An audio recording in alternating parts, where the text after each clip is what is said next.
A patent is a legal document by which a government or state makes a deal with a person, an inventor, and decides to give them a monopoly over the sale of a particular contraption or system or idea that they have perfected.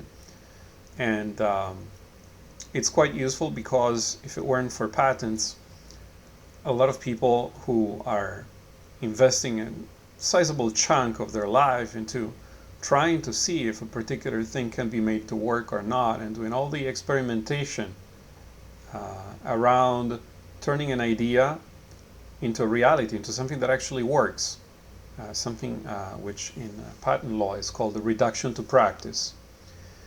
If there weren't patents, there would be a strong disincentive to do something like that, because then you would have no protection, and you could work for 10 years trying to make your new type of engine, and then the next day somebody else would just take it, open it, copy it, and sell it, and you would have no defense against them. And now you've just thrown away 10 years of your life for what? So people wouldn't do it. So I got recognized quite a long time ago that if you afford some kind of protection to people, and now there's a strong element of controversy in this field, because software patents are highly controversial, for example. But as far as we remain in the realm of devices, contraptions, actual tangible things, it's generally recognized that it's not trivial to get an actual thing to do what it's supposed to. From the point in time in which you say, okay, I have an idea, like what's that skit by Ali G? Ice cream gloves, to then finding out, okay, so how is it actually going to work? Usually there is something called a reduction to practice, which requires experimentation. So somebody needs to wake up in the morning, and instead of going to work and producing revenues, they have to hack away at this thing and try multiple combinations until finally they get this thing to actually work as intended, and that's it. And that's time that they've taken out of their life. So governments make a deal in order to encourage people to make this kind of progress and to make an investment into the future. They tell people, look, if you come up with something that's actually new, because it's got to go through us, because there's so much shit already invented that just because you had an idea, it doesn't mean it doesn't exist already. Or just because it doesn't exist, it doesn't mean that it's not obvious.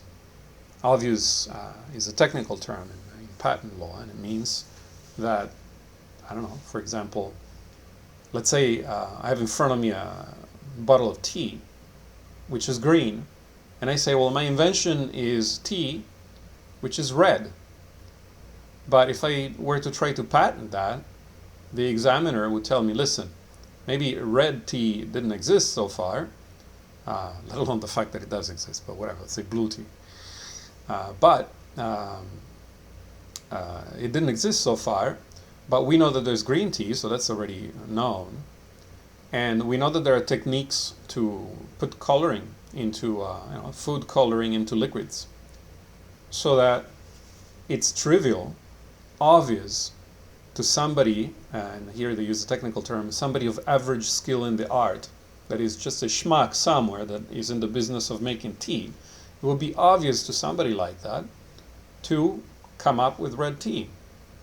This answer that you would get if you try to patent this kind of example invention, which is quite trivial, has to do with the fact that basically the state, in this case the US government, since we're looking at US patents today, wants to exchange something with you. So you can't come up with nothing and get something in return. You can't just come up with something that required you no work, no experimentation, and in exchange the government has to do your work in preventing other people from selling it. So because this particular example that I gave, food coloring exists and green tea exists, so if you just take the food coloring and put it in the tea, then of course you get colored tea. So yours is not an invention, because anybody who worked in the food industry, if you told them, hey, make colored tea, they would be able to do it. See, patent law is very subtle, because let's say, for example, right? Let's pick this very trivial example, but let's say that the color is blue. Okay, I want to invent blue tea, and tea, when it comes out of the plant, is that's how ignorant I am about how to make tea. It comes out of the plant, you really do some shit to the plant to make it come out. Never mind, but for illustration purposes, the tea itself is a color, right? So it's either green or it's red, but it's, when you put the color in it, it just becomes darker. It becomes like a kind of black. So let's say that you're an inventor who found a way to make blue tea, but to do that, you have to first remove the original color of the tea. Otherwise, it's not blue. So you call your patent attorney, and he tells you, listen, you can't patent blue tea because once you have a clear liquid, it's clear that if you just put some food coloring in it, it will take this color. But in your case, since they're experienced in figuring out exactly what it is you made, most times the inventor is not the best person who can figure out where the real value of the invention is, but it's the patent attorney, because they have more experience in framing inventions in the right way. But they would say, listen, you've actually created something that's very valuable that you weren't even thinking about. You created a way to remove color from the tea. And if you cannot remove the color from the tea, then adding food coloring doesn't work. So actually you do have a valid patent here. But your patent should not be on the colored tea. Your patent should be on removal of colored substances from liquids. And if you do patent it like that, then you can protect far more than colored tea. You can actually protect anything that's colored that comes from a liquid. So instead of having this patent that protects that one thing you were working on, you could actually protect something far larger. This is where the skill of a trained and experienced attorney comes in. He can help you to frame your invention in a way that captures as much value as possible. It's often the case that an inventor thinks, I've invented a car, but no, he has invented a wheel. The wheel can be used in many things, in textiles, in machinery. So this is just a basic introduction to what patents are, how they're used, and a little bit of overview into the different positions, the position of the government, what they're trying to do, what the inventor is trying to do, and then the function of the patent attorney, who's sitting in the middle, and you have to pay to translate your invention into a document that a government employee, someone, is going to open and is going to say, okay, this is a government that we can file to protect this invention.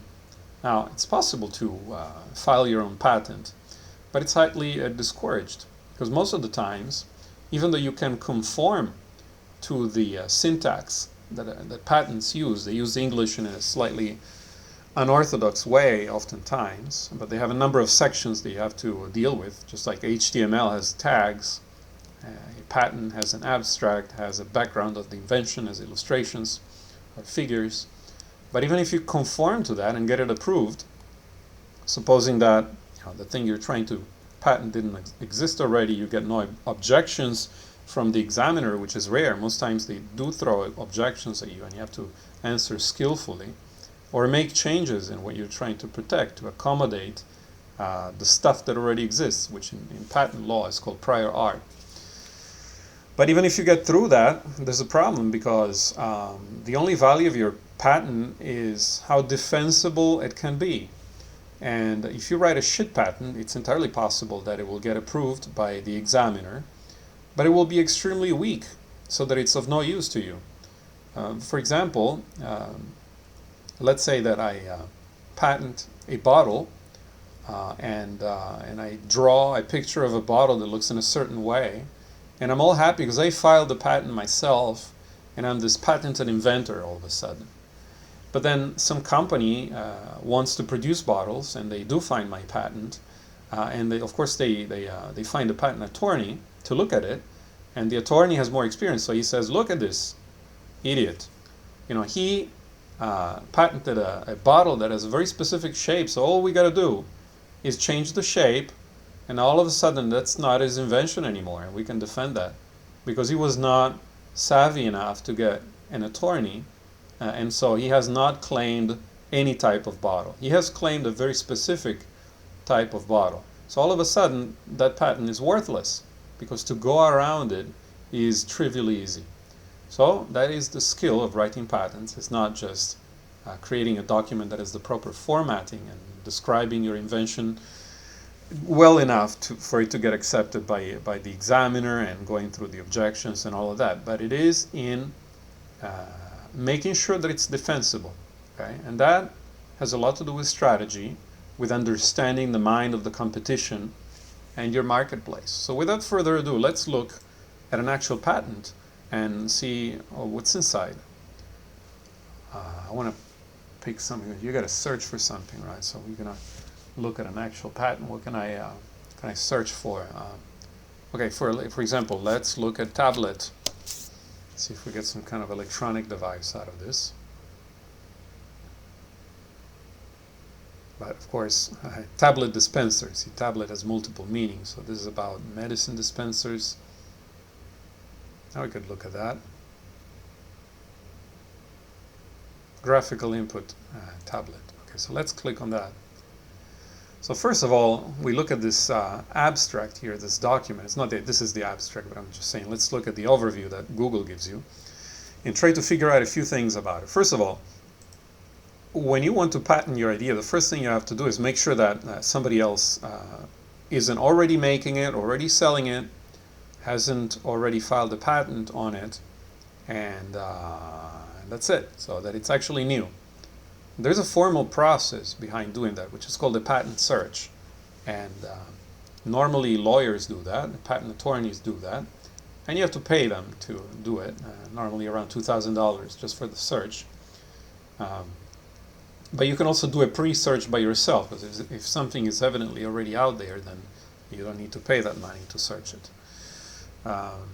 If you look at this box here, we have the patent number, this series of letters and digits. But what's important is this, U.S. grant. So what this is telling you is that this is a granted patent. That means this is an actual patent that exists. It's not always like that. If we go and pick another one, a lot of them are applications. And there's a big difference. I wonder if now this search is exclusive where it's just going to show me grants and why there are so few. These are all grants. Oh, next. Okay, here we go. See if we got any applications. Probably such a mature technology in this case that there are no applications. They're all either already granted or... Let's pick something else then. So I want to show you the difference with an application, because as you're doing the search, look for medicine. As you're doing the search, the first thing you gotta understand is it a real patent or is it an application? Some people aren't even at the level where they can tell the difference. They just look at something and they say, all right, that's taken, whereas that's really not true. So I added a filter here because otherwise it's just showing me grants. But like, for example, if we click here now, right? What we see here is a patent application. But I don't want to show you a different screen. I want you to see it at the same screen. So I'm going to click on the same link as I clicked before to get this exact screen out. So in this case, you see U.S. application. Okay. So this is the first distinction to be made here. A grant is something that has already gone through the screening procedures, and the patent office has said, okay, well, this didn't exist before, so you have the right to this stuff. An application instead just means that somebody wrote the document and sent it in. So it doesn't mean anything. It could be that it's all garbage. It could be that stuff will never get granted. But it's still important, and the reason that it's important is because it forms prior art, and prior art is simply knowledge that's already out there, and so anything that's out there you cannot patent. So let's say that there's a guy who files an invention, and he has described it poorly, or he got rejected for any reason whatsoever. Now, all of the stuff that's there, supposing that he does not pursue the patent anymore, does not keep arguing with the examiner, it just gives up. All of a sudden that stuff became public, and that means that he can't patent it anymore, even if he decides to rewrite the patent from scratch. But also other people can't patent, because now it's already out there. You could have just opened Google Patents and looked it up. So evidently there's no work there. You didn't contribute anything new. So that's it. That stuff now is public, out of the realm of patent law. It's interesting though, because what this means is that if you're not sure that you're going to get a patent or not, it means that if it's a risky thing where you don't know, you might be better off not filing. Because once it's filed, whether it gets accepted or not, it's in the public domain. And so that's something you want to think about it quite carefully, because if it gets rejected or you finish the money and they keep arguing with you and making you change shit, every time they give you a rejection and you got to change shit and keep arguing with the examiner and the patent office, every time it costs money. So that's something to be considered. So in this case, you see that this is an application, and the filing date was in 2006. Now it's normal for these things to take years. So you could see applications that are 3 years old, and that doesn't mean that they're not pursuing them anymore. It doesn't mean anything. It just means that it's taken that much time. Usually it's 2 years before the office even gets back to you. Now at the end, if I'm not mistaken, of this stuff, see there's legal events, blah blah blah, so you can look up more information about what happened to this patent. Citations, cited by, it doesn't matter, it's just people referencing each other. Also published as, this is also not important, this has to do with people filing for patents in multiple countries, so they're all linked together so that you know this application here corresponds to what in other countries. So for example, in Japan, you got it, see, Grant, JP. So he got a patent in Japan, but for the US, it's still an application. Now here we're going into a whole can of worms about filing for patents in multiple countries, which of course is completely out of the scope of this one video. And most people don't even have money to apply for patents in one country, let alone internationally. So I probably won't even go into that. Similar documents doesn't matter, but legal events kind of matters, because what you see here is that there's an assignment. So the way that people normally, or like companies, right? Patents cannot be filed by companies. They have to be filed by individuals. The government wants to know who made this thing, who invented it, whose head created this. But then once, of course, if you're working in a company and you get paid to invent things, and the way that employment contracts are written, anything that you peripherally invent while you're working at a company is also property of the company. So you're then sort of forced by contract agreements that you have with your employer, if you're working for a company, to assign it to the company. An assignment just means, look, I invented it, but from this point on, I got nothing whatsoever to do with it. I'm not going to claim money for it. This entirely belongs to the company. And so this is an assignment. So evidently the guy who invented this thing was working for Fujitsu, and that's why they got a patent in Japan, and then probably they decided after the fact to also apply and see if they can get the same patent in the US. So that's the history of this thing. So supposing that this was something that you were interested in, which could affect your own invention, now you know how to look up a few facts about it. You know that it's an application, so it's not a grant. You know that it still constitutes prior art, so whatever's written on this thing, whatever's written on it, you can't patent yourself, regardless of whether it gets accepted or not. And you know that it was created by an employee of Fujitsu, and that they got an actual issued patent in Japan. Okay, now that you know how to look up the basic structures, so this is useful if you're inventing something, you want to see, is there something out there already? This is already pretty useful for you, because supposing that there was no assignment, right? That would mean that was like a lone inventor somewhere. Then you could stand a reasonable chance to contact them, perhaps.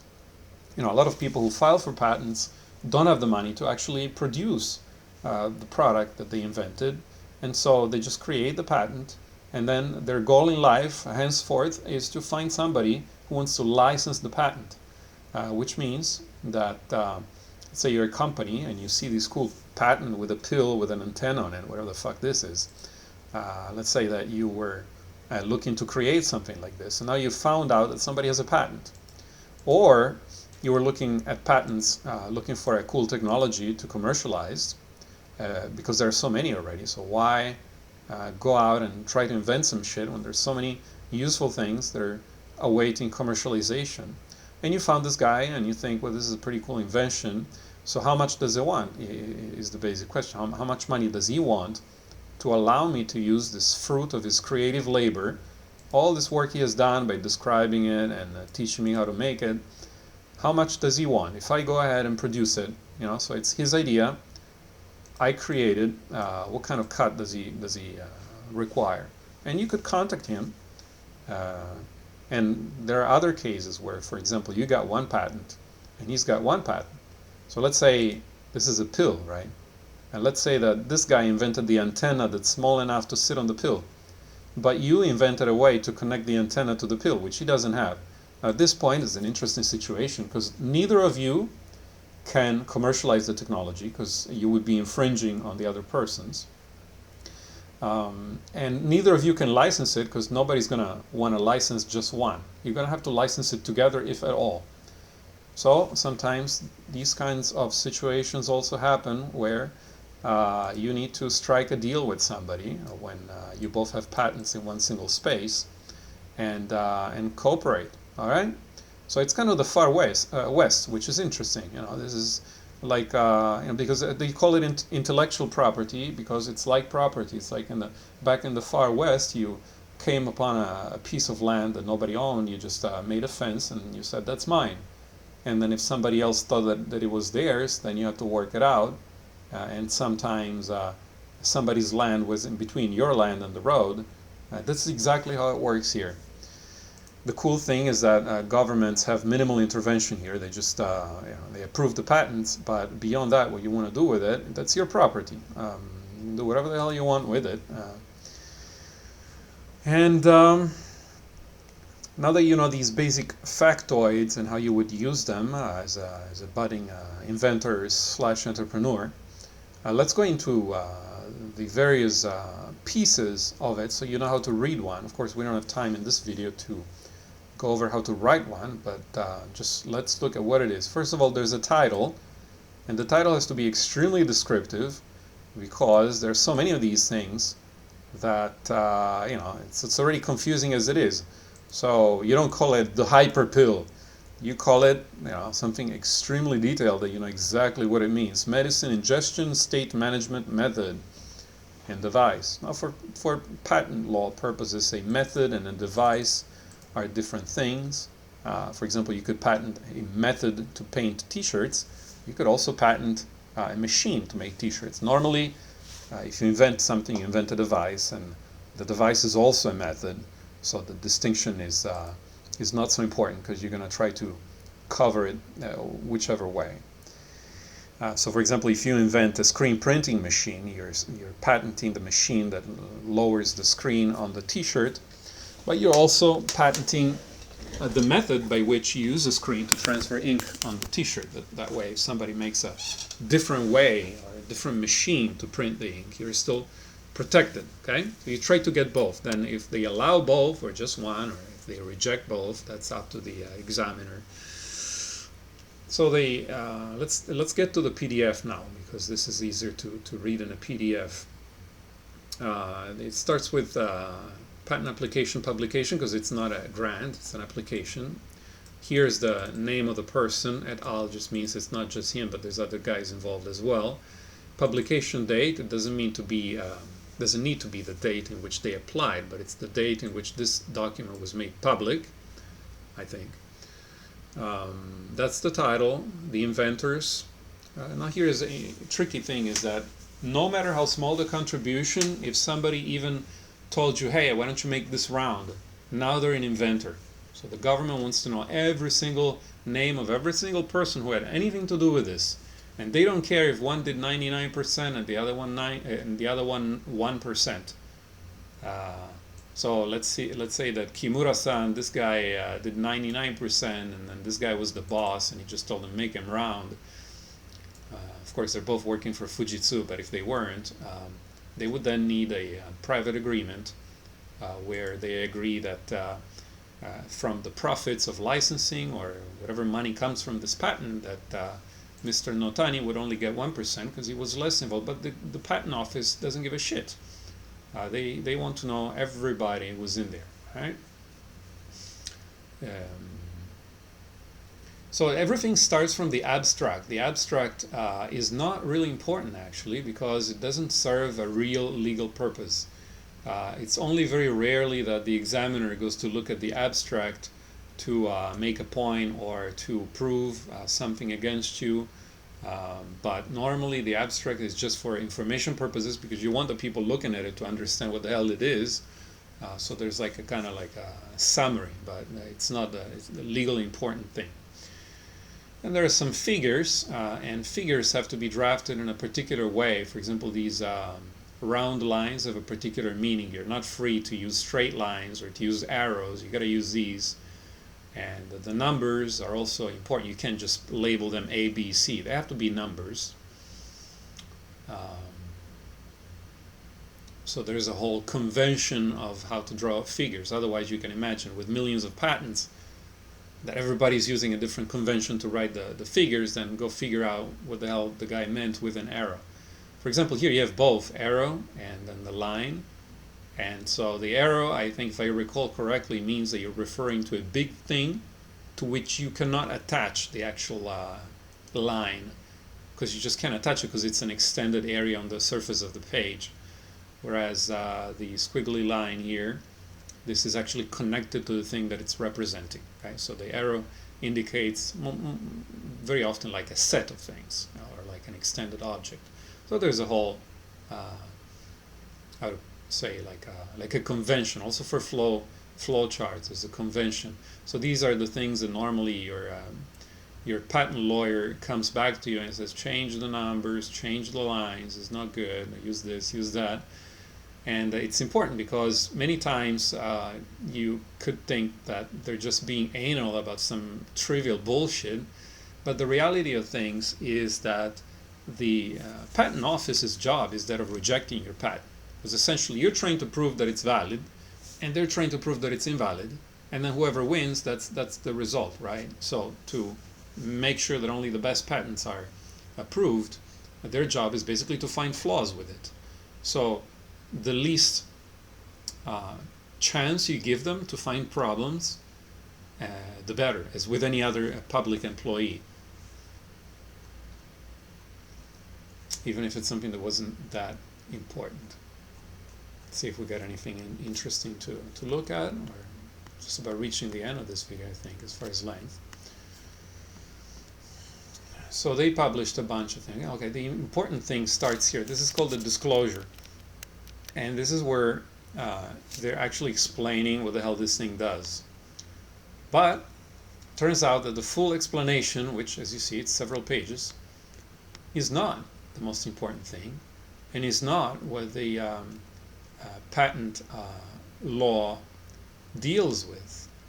The disclosure is there for one simple reason, and it is to serve as aid in interpreting the claims. So let's go to the claims. The claims are the most important. They are the patent. And the claims are a very brief description written in very awkward English about what it is that you want coverage on. What do you want the government to protect for you? And you have to write it in a way that's extremely pedantic, and it's got its own conventions. And that's just because human languages are not very precise. They're not programming languages. And so there's always confusion as to what does this mean? What does the other thing mean? Especially when people are trying to argue over millions of dollars. You know, if you told me the sky is blue, but I can stand to gain 10 million bucks by proving that the sky is not blue, I'm going to start thinking about, well, what does the sky mean? Does the sky mean, maybe that guy was thinking that the sky means whatever's above your head. So technically that's not true, because it could be night, there could be a cloud, you see? So that's why language has to be extremely precise here, and that's why in patents, the English language is distorted a little bit to seem like almost like it's a programming language. In fact, many words have specific meanings. You can see it like when they say, like here, said medicine information. They don't use words such as this, because they're like, this what? That's an unclear part of English. Instead, they use this said. And said means I've said it before. This refers to something that came right before it. And find the words medicine information, and you find it here. A medicine. No. Medicine information right here. Okay? So this said is like a link, is like a pointer that points to these two words. That's the degree of precision that you have to use to describe these things. And that's why it's useful to get a patent attorney, because if you don't know these things, first thing that's going to happen is the examiner is going to tell you, what the fuck is this? Get an attorney. But even if you can get past the examiner because they were sloppy or because you just got lucky, then if you leave any space there for somebody arguing with you, your patent may not have any value. Just like the guy who said, I'm patenting the blue sky. And that, well, if it's cloudy, then that's not your patent. And if it's night, that's not your patent. So if you were writing a patent and you were saying the sky is blue, you would refer to an extent of air. I don't even know how you would write it. That happens to be a particularly difficult case, but you would have to be far more specific. Probably talk about the atmosphere of a planet at the very least. Anyway, so let's look at how claims are drafted. Claims, usually when you patent something, you want to describe it in as much specificity as possible.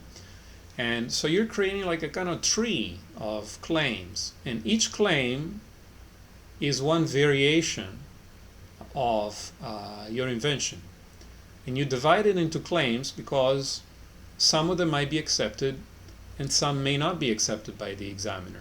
For example, if you invent a pill that's got an antenna on it, and then that's your first claim, and then the second claim is the antenna is a specific type of antenna, and you divide it into two claims, because one is more general, just like a tree trunk, and the second one is like a branch, so it's more specific, right? It has to be getting more specific as you go forward in the, we'll see in a moment, the subordinate claims. The independent claim would be like the pill with the antenna. The subordinate claim, you have, okay, so the same pill with the antenna, but on top there's got this one thing. It helps with the defensibility as well, because maybe somebody after the fact, after the patent is granted, they find out that somebody talked about a pill with the antenna and described it quite accurately 300 years ago in a fucking book you never knew existed. So that's going to invalidate your first claim, because all of a sudden there was prior art. So that's, granted patent, not valid anymore. But you still have claim 2, which said that it had to be a particular type of antenna. So even though claim 1 is invalidated, claim 2 is still standing. That's the usefulness of dividing claims into many chunks, where you have a main claim. Like for example here, claim 1 is always a main claim. And you could have other main claims, and then there's some dependent claim. For example, a medicine ingestion state management method, it's one, and then it describes what kind of method it uses to manage whether you're taking the pill or not.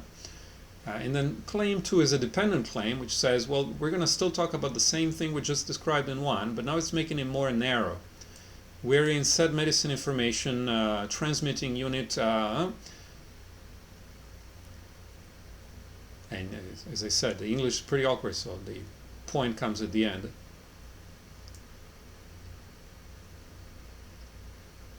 So it's adding on top of this that the information that's stored is of a particular kind. And you will see this in every single patent that you look at, that first they start with the general and then they add some more conditions.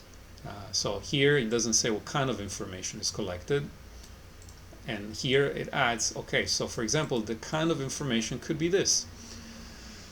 All right, so this is how claims are structured, but the claims are the most important part of the patent, because it's actually what the examiner screens for, and they contain the exact algorithm to identify whether the thing that somebody else might be selling is infringing on your patents or not.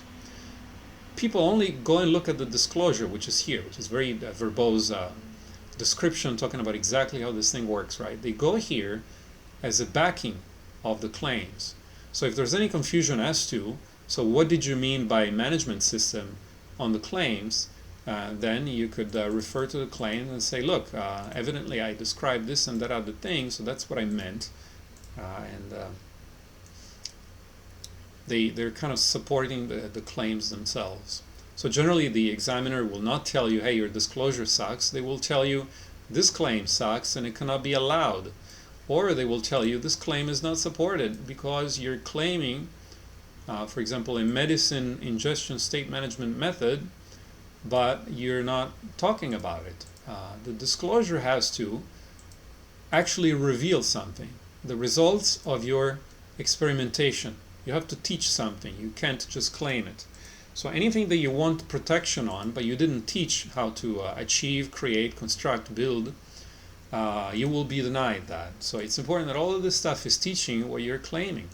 And sometimes it's quite easy to miss something and to claim something that, you know, you're teaching something, but you're not teaching everything that this is claiming. All right, so long story short, this is the algorithm, this is the computer program for what you want protected, and it's what all of the laws, regulations, and tricks that if you get a patent attorney, he can brief you on and correct for you before you send the thing in. But here's where you actually teach how it works, and it's subject, let me get it, to much less scrutiny, this disclosure. But it does become very important when the examiner looks at the claims and wants to make sure, have you really taught this? Yes, look at this. I'm describing the hard drive is stored, blah, blah, blah. Okay? So that's the supporting stuff. After the claims, there's another not so interesting section, which is not very important. Oh, here it's even omitted. Or it's not after the claims. It's just after the claims when you send it to the guy. Maybe it's in the beginning. It's an introductory section. It's called, it's describing the present state of the invention. Does it say that? Yeah, well here it's usually within the disclosure, but it's here. Okay, so actually technically this is the disclosure, it's where the explanation starts.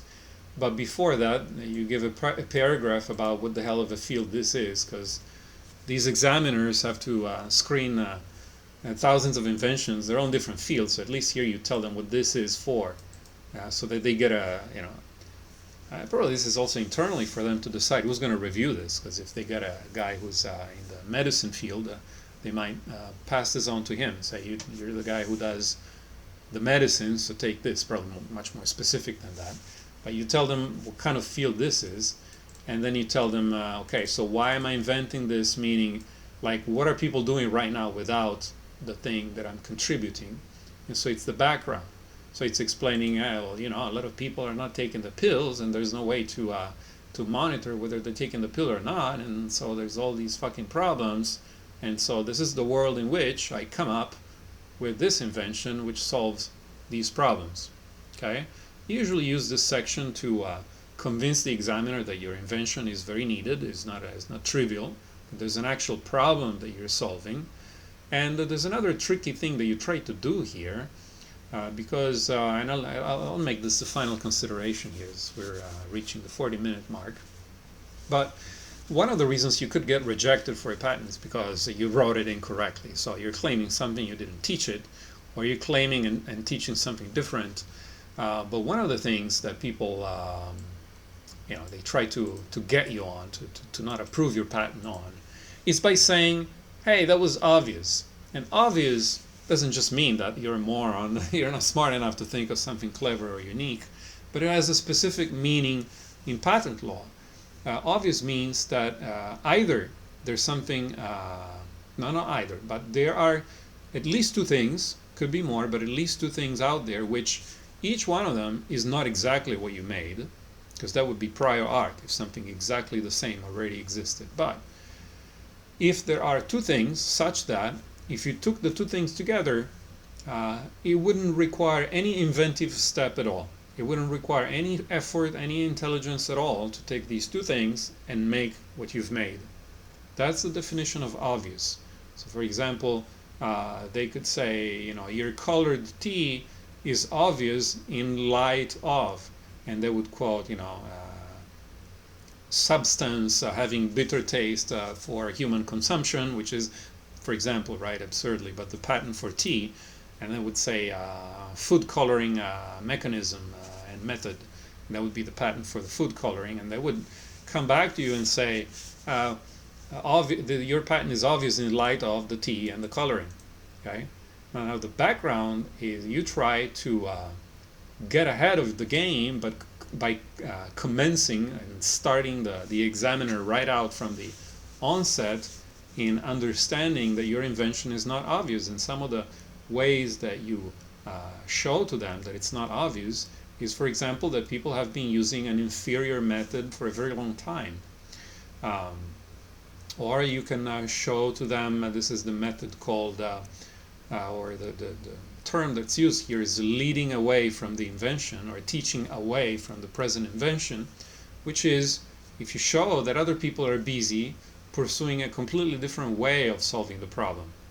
And you could stick it in the background arts. For example, you could say, old people aren't taking their fucking medicine, and also doctors all over the world are trying to figure out ways of constructing clubs that are heavy enough so that if you smack the old guy on the head, they will induce enough pain and suffering that they will start taking their fucking medicine. And you describe that, and then you say, well, we got a better way. We got like a medicine little box that stores whether you took the medicine or not. So you've gotten ahead of the game by using the background to show how everybody else is fumbling in the dark and hitting the wall and trying to do something that wasn't useful. And this shows that your invention is indeed something unique. Okay, so we've gone over the results that Google Patent gives you for a patent, how to check if it's a grant, if it's an application, how to check on the legal events below, whether it's been assigned or whether the guy, from that you can say, this guy created it for a company. So if I want to have anything to do with this patent, a business is what I'm going to have to deal with. Of course, it's worse because they have money, so they have attorneys, so they're very savvy. Whereas if it's a lone inventor, he might be naive. He might license you his thing for a pittance, and then you can go on making billions from it. But if it's a company, less chance, especially if it's Fujitsu. So then we looked at the exact text of a patent in particular, went over all the sections, the abstract, background, the figures, the disclosure, and the claims. And this is a difficult field. They call patents the most complex legal documents of all because they have to be read by multiple people. The attorney has to read it, the examiner has to read it, the inventor must understand it, and finally, in a litigation, a jury must understand it. This means that you have to express things with enough precision to satisfy the examiners, but also clearly enough, and the figures have to be clear and convincing enough that if you ever have to fight over this patent, because if you're not ready to fight over it, it's kind of worthless. You can use it to intimidate people, to scare people, or to keep naive people away, people who think, oh my God, there's a patent, so I can do anything in that field. These are naive people. If that's all you want to do, that's fine. But the moment that you're thinking, okay, I might have to fight this out because it's a big invention, there are millions of dollars to be made from this, so I have to prepare for the eventuality that I'm going to be in front of a jury trying to convince and persuade the judge and the jury, who are non-technical people, who don't know anything about the medicine ingestion business, to persuade them that this is actually my invention and that, for instance, what this other competitor is trying to do is really copying my stuff. So it's a very complex document, especially because the complexity is misleading. And so you might think that it's good enough, but then when it's read by expert eyes, such as some competing company's lawyer, and they have more experience than you, they could figure out, haha, look at this. They put an IC chip 0.3 by 0.3 millimeters in its size. They certainly weren't envisioning that instead of an IC chip, we would be using a biomimetic little slime dot chip on a lab DNA chip, and then they will say, okay, so now we don't need to worry about this patent anymore because we don't have the IC chip. And then you're going to go to court, and the guy's going to say, haha, look at the claim. The claim says an ingestion state management method. It doesn't say that it's an IC. All right? So all that you write on here creates the legal basis for defensibility after the fact. For this reason, even though it's written in English, it's using a slightly awkward English, as I mentioned, but it's nowhere as difficult to understand as employment law or some security small prints for financial stuff. But it's the simplicity is misleading because unless you have a really solid understanding on it, it could backfire. You could spend thousands of dollars filing it, and after, even if you go through an attorney and he didn't give a fuck, he didn't look after your interest well enough, it could still get invalidated after the fact. I'm not even going to go into, or well, maybe next time I'm going to go into the fact that there are so many patents out there that, like I was mentioning, you got to search whether this thing already exists, but it's nearly impossible. There's no way. All you can do is look for keywords, and if you look for keywords like medicine box automatic or hard drive store information medicine, you do that and you keep doing that for 8 hours in a row, you still haven't read all the patents that are out there or all the pages on the internet, because anything that's public can constitute prior art. And so to do what is called an exhaustive patent search costs sometimes $20,000. It's still not a guarantee that nothing exists. No one can guarantee that. But because it's so expensive and it's got such little result, people try to optimize time and do some search, not zero, good enough to get it allowed, and then rely on the inventor himself being in the field for long enough that if something really conspicuous and easy to find did exist, then they would know about it. But this is just to get you started on the understanding, which we might talk about more in detail in another video. The understanding that even though you did the prior art search and even though the patent office approved the patent, it doesn't mean that the invention doesn't have a prior art that's strong enough to invalidate it. So essentially, you're never completely guaranteed to have a patent. The only time you're really guaranteed is when you've litigated it multiple times and you've got big companies with a lot of lawyers and a lot of funding who threw a lot of money on trying to find the prior art and they didn't find it. Then you can reasonably say, okay, there's really nothing out there. Or maybe one day somebody finds a book, as I was mentioning, from the 1800s that talks about it. But if it's new technology, the chances are relatively low. Okay, so I just thought I'd throw that in because it's something that was surprising to me. It might be surprising to a lot of technically minded people that you would go through all this effort and go through the patent search and pay for it and then get the patent, and then still you're not guaranteed something. But sadly, that's the way it is, just because nobody can guarantee the absence of something, so you can't prove a negative. But this is a basic introduction to what patents are. If nothing else, I hope you've learned that it's pretty difficult and it's a lot of time that needs to be invested into drafting one of these things, so that if you call a patent attorney and they ask you for $8,000 to patent your thing, maybe you know that there's some pretty extensive training that they had to undergo, and there's a lot of there are a lot of points where their experience really comes in valuable, where you could get a young guy and pay less, but like that guy doesn't know that he doesn't have experience being sat in front of a court and a judge trying to explain what no means, and the fact that it's probably not a good idea to use no. He might not know, and so the cheap guy or the young guy might give a perfectly good patent, but the points where the extra money that you spend really pays off is the guy telling you how this plays out. Somebody selling you a rifle, And they don't just sell you the rifle, but they tell you when you're in a battlefield, I teach you a trick that if it gets jammed, you got to do this, this, and this, and then you can unjam it. That's really precious advice because essentially you're a warrior. If you're filing this kind of document, you're saying I've got enemies, and my enemies are going to come after the fruit of my labor and genius, and I want to win over my enemies, and that's why I get the state to protect me, but it can only protect me to the degree to which this patent and what it allows you to do as a tool is used properly with some experience and wisdom behind it. So if you didn't get anything else from this, just understand it's complex and there's a whole art behind it, and it costs money because it's a legal document. Can be an idiot doing it.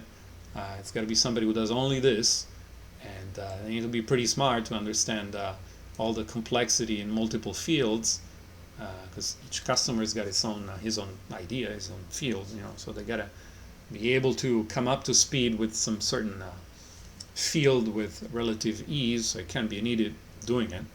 And they need to have some experience in actual combat and trying to make these things pay off in the end, right? So if anything else, if nothing else, you should know that this is a complex legal document, and it protects you as long as you've done your job correctly, but even then, never completely, and it's expensive. And that's what a patent is. But we may cover other topics in the future, such as when is it not a good idea to file a patent? When are you better off not doing it? Because it's got a cost in terms of money, investment, and having to disclose what you're doing in precise details, you see. And what about the international patents? So there's a lot of stuff still to cover. But let me know if this has been useful. And I doubt that anybody can tattoo 22 pages on their vagina, but at least the KMAU logo. Go in peace.